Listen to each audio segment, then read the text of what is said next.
여러분 안녕. 오늘은 고려의 건국부터 성종 시기까지를 공부하겠습니다. 지난 강의 시간에 역사서에 기록된 궁의 마지막 모습을 살펴보자고 했죠.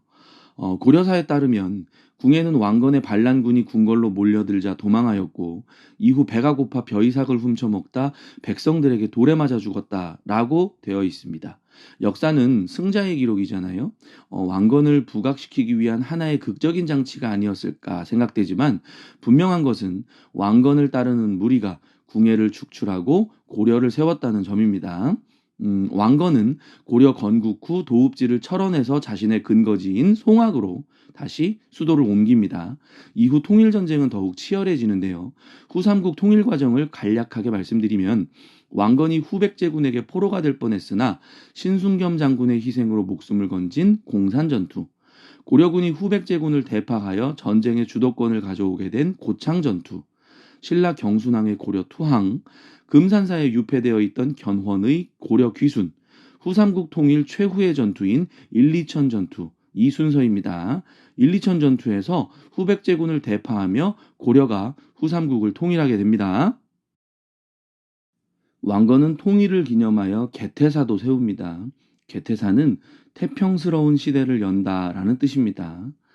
개태사의 이름처럼 고려를 강하고 살기 좋은 나라로 만들기 위해 노력한 왕건은 민생 안정을 위해 불교를 적극적으로 활용합니다. 연등회, 팔관회 등의 불교 행사를 국가에서 주도하여 성대하게 실시하였습니다. 또한 세금을 줄여서 징수하는 적극적인 감세 정책을 펼쳐서 신라 말과는 다른 백성을 위한 정책을 실시했습니다. 또한 빈민구제를 위해서 흑창을 설치하였습니다. 신라, 후백제, 심지어 발해의 유민들도 적극 포용하면서 한민족이라는 의식을 심기 위해 노력했습니다. 일예로 발해가 멸망하자 발해의 왕자였던 대광현이 수만 명의 유민과 함께 고려에 귀순한 것을 받아들인 것을 보면 왕건의 민족 통합 노력은 진심이었던 것으로 보입니다. 왕건은 옛 고구려 영토 회복을 일생의 목표로 삼았는데 나라 이름을 고려라 정하면서 주몽의 고구려를 계승한 국가임을 선언했죠. 그래서 고구려의 수도였던 평양을 중요하게 생각할 수밖에 없습니다. 평양의 옛 이름은 서경인데요. 이곳을 북진 정책의 전진기지로 삼아 전쟁을 이어갔습니다. 그래서 태조 때의 고려의 영토는 청천강에서 영흥만까지로 확대됩니다. 음, 여러분이 어떤 사람을 돕는 건 크게 두 가지 이유로 생각해 볼 수 있습니다. 한 가지는 진짜로 돕고 싶어서 선한 의도로 돕는 것하고요. 내가 이 사람을 도우면 무엇인가 보상이 있을 거야 생각하면서 돕는 것 말입니다. 물론 여러분들은 착하니까 전자의 경우로 사람을 돕겠죠. 어쨌든 다시 고려로 돌아오면 왕건과 더불어 고려를 건국한 세력은 지방 호족들과 육두품입니다. 이들은 고려 건국을 전자의 경우로 도왔을까요? 후자의 경우로 도왔을까요? 저는 후자의 경우라고 생각합니다. 그래서 왕건이 이들을 위해 논공행상을 철저히 실시했습니다. 고려 건국의 기여도에 따라 관직과 토지를 하사하고 심지어는 왕시성을 주어서 왕족으로 만들기까지 했습니다. 근데 또 왕건은 이들을 잘해주기만 한 건 아닙니다. 당근과 채찍을 적절히 믹스했거든요. 살펴봅시다. 자, 왕건은 지역의 유력 호족들과 혼인을 추진하는데요. 기록상 29명의 아내를 두었습니다. 자식은 무려 왕자 25명, 공주 9명, 도합 34명의 자녀를 두었습니다. 그럼 왜 이렇게까지 결혼을 많이 했을까요? 생각해 보세요. 이들은 사돈 관계가 됩니다. 권력을 위해서는 아무것도 없다고 하지만 그래도 인맥, 무시할 순 없잖아요. 이와 더불어서 관직과 토지도 하사받았으니 충분한 보상 아니었을까요? 그렇지만 매번 이렇게 호족들을 우쭈쭈 우쭈쭈 해준 것만 아니에요. 나름의 안전장치도 만들어 놨는데요. 중앙 고위관직 출신의 관리를 지역의 사심관으로 임명해서 호족을 감독하고 일부 향리에 대한 임명권을 부여하였으며 지역의 치안도 담당하게 합니다. 물론 그 지역에서 호족이 문제를 일으키면 그 지역 담당 사심관도 같이 처벌받는 연대 책임이라서 더 관리를 열심히 하지 않았을까 합니다. 또한 호족의 자식들을 개성에 머무르게 하는 일종의 인질제도인 기인제도를 실시해서 호족들을 견제하기도 했습니다. 고구려의 부활을 꿈꿨던 왕건도 결국 죽음을 맞이하게 되는데요. 25명의 왕자들의 권력 다툼이 엄청 걱정되지 않았을까요? 결과적으로는 맞습니다. 생겼어요, 권력 다툼. 왕건은 후대 왕들의 권력 다툼이 염려돼서 이들에게 지켜야 할 지침서를 남기고 죽습니다. 그것은 바로 훈요 10조. 잘 지켜지진 않은 것 같지만 어쨌든 훈요 10조를 분석해서 올려놓을 테니까 참고 바랍니다.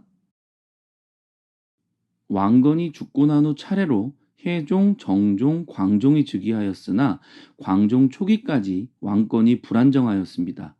혜종과 정종이 자신의 뜻을 펼치지 못했던 원인 중에 하나가 바로 3,200여 명에 이르는 개국공신들, 고려의 호족 세력들 때문이었습니다. 광종 자신조차도 강한 호족 세력이었던 외척의 지원을 통해 왕위에 올랐기 때문에 왕권 강화의 핵심은 바로 이 호족 세력들을 어떻게 약하게 만드느냐였습니다. 25살의 개혁군주 광종은 즉위하자마자 광덕이라는 연호를 사용합니다. 연호는 황제국만 사용했던 것이므로 강력한 고려를 표방함과 동시에 왕권을 강화하려는 목적이었습니다. 드디어 광종 7년 그는 호족을 향한 칼을 뽑았습니다. 바로 노비 안건법. 자, 원래의 뜻은 아니지만 암기할 때는 편하게 불법적으로 노비가 됐는지 아닌지 검사한다. 자, 이렇게 외우면 편합니다. 자, 노비 안건법을 통해서 불법적으로 귀족의 노비가 된 자들을 양민으로 해방시켜서 왕권 강화와 더불어 호족의 세력을 약화시키고 국가 재정을 확보하려고 합니다. 자, 고대 국가에서 왕에게 강력한 권한을 주는 것 중에 하나가 안정적인 재정 확보였거든요. 자, 그러면 그 재정은 무엇으로 충당하느냐? 왕의 재산일까요? 아닙니다. 바로 백성들에게 거두는 세금입니다. 자, 그럼 세금은 누가 내나요? 노비가 내나요? 아닙니다. 노비는 자기 주인의 재산일 뿐 납세의 의무가 없어요. 자, 노비가 많은 사회 구조라면 고대 사회에서는 세금이 제대로 징수되기 힘듭니다.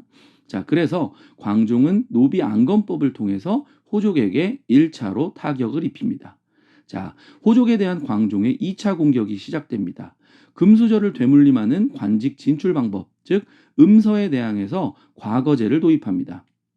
광종 9년 쌍기의 건의로 시작하게 된 과거제도는 유교적 소양을 갖춘 인재들을 등용함으로써 문벌 귀족들에게 대항할 세력을 육성합니다.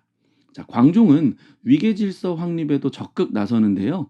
왕보다 화려한 복식으로 출근하는 관리, 중국식 복식을 입은 관리, 신라, 태봉, 후백제 시절의 예복을 입고 출근하는 등의 체계가 확립되지 않은 이 혼돈의 카오스의 관복을 하나로 통일하여 위계질서를 확립하였습니다. 자, 그럼 호족들은 이러한 광종의 개혁을 순순히 받아들였을까요? 당연히 반대했겠죠. 광종은 자신의 개혁을 지지 않는 세력들은 모조리 감옥에 가두고 숙청하였습니다. 무려 960년부터 975년 광종이 죽을 때까지 이루어진 피의 숙청. 피해 군주 광종, 그의 칼춤 이후 고려의 왕권은 강화되었습니다. 광종의 뒤를 이었던 경종 이후 성종이 즉위합니다. 성종은 고려를 유교의 나라로 만들고 싶어 했는데요. 982년 최승로는 시무 28조를 상소하여 고려를 유교 사회로 만드는 데 결정적 공헌을 합니다. 최승로의 상소문 중 시험에 자주 출제되는 부분을 분석해 놓겠습니다. 참고 바랍니다.